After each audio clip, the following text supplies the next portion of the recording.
You book the trip feeling 25, but by the time you fight through security and reach the gate, you feel every bit of 85. And let me ask you this, have you ever started a vacation feeling more tired than when you left work? That isn't just getting older, that is doing it the hard way. The truth?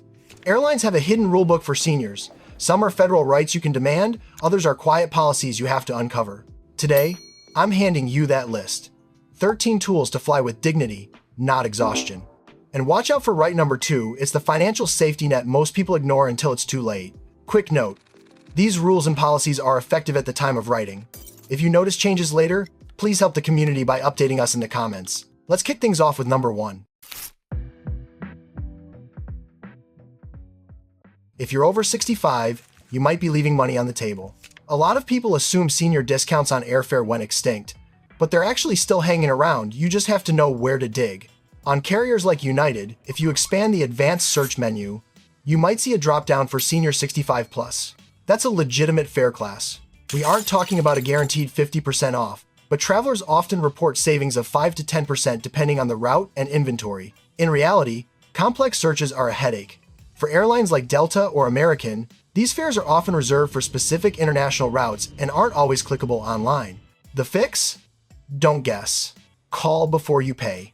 Just ask, "I'd like to check availability for any published senior fares on this route." It takes 10 seconds. Worst case, you pay the standard price.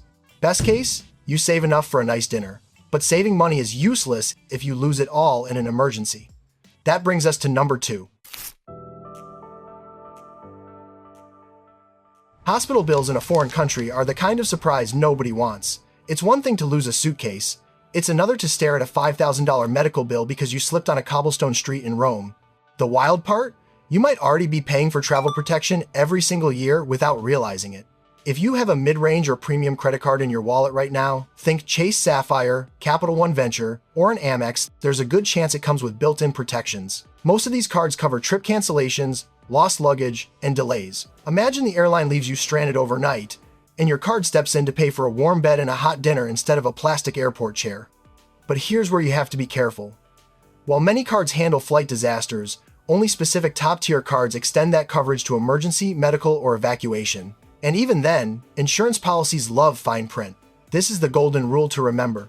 You generally must pay for the full ticket with that specific card, and you must check the look-back period for pre-existing conditions. That means if you saw a doctor for your heart condition 3 months ago, and you have a heart issue on the trip, they might not pay a dime. Flip that card over, call the customer service number, and ask specific questions about age limits and medical history. Ask them to email you the guide to benefits and save it on your phone. Either way, a 5-minute phone call turns a potential financial disaster into just some annoying paperwork. Now that your wallet is secure, let's look at something that protects your body.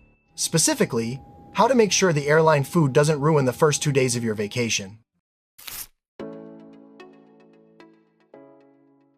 Airline food is basically a sodium bomb designed to taste good at 30,000 feet. But that salt is exactly what leaves you feeling puffy and stiff. You don't have to settle for chicken or pasta. Take my mom, for example. She used to dread flying until she discovered the special menu. Now, she orders the low-sodium or fruit platter option. She swears the food is fresher because it's prepared in smaller batches than the standard trays. Airlines like United and Delta offer diabetic-friendly, gluten-free, vegetarian, and religious meals at no extra cost. The catch: you must order this 24 to 48 hours before departure via the app or phone. But eating right is only half the battle.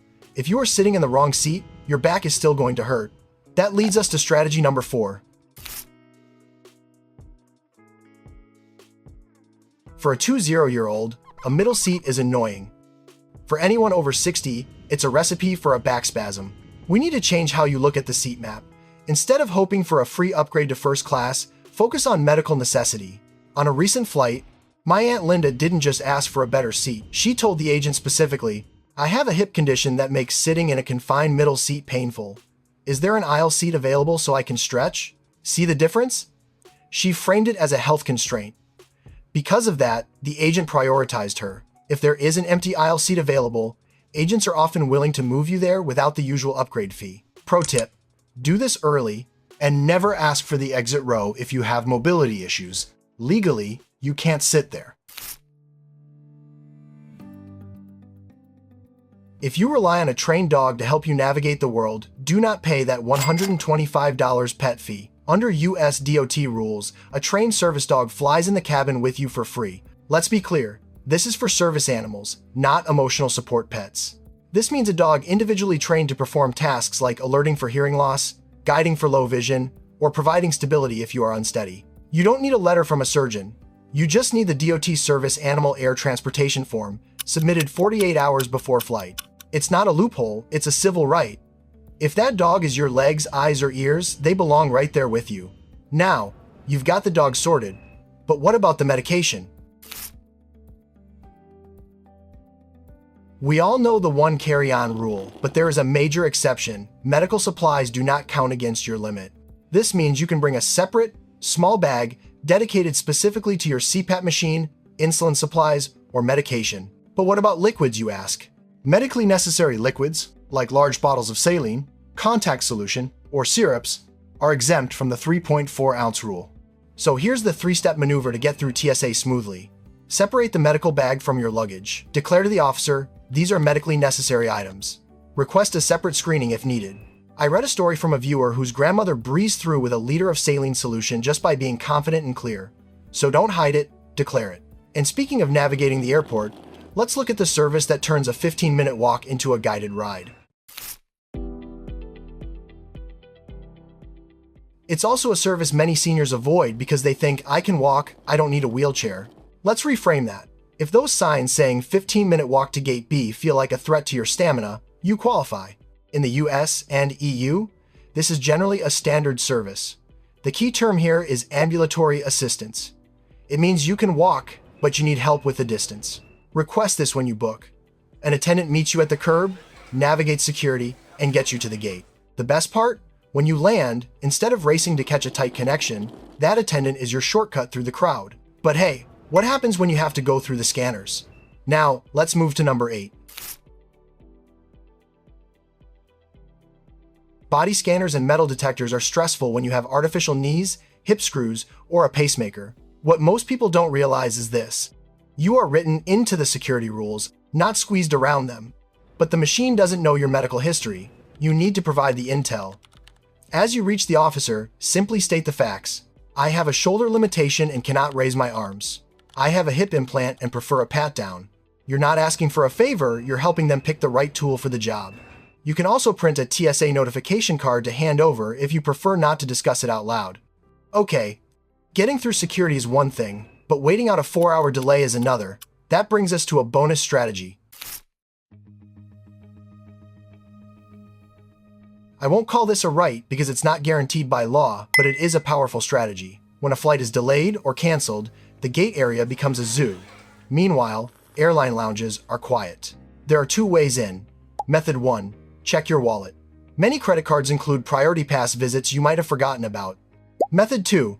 If you are traveling with assistance requirements, use that as leverage. Go to the service desk and try this script. I'm traveling with mobility limitations and this delay is physically difficult for me. Do you have a voucher or a designated quiet area where I can wait? It doesn't work 100% of the time, but viewers have shared stories of getting one-time passes or access to quiet zones just by asking politely. It's a low-risk question with a high-comfort reward.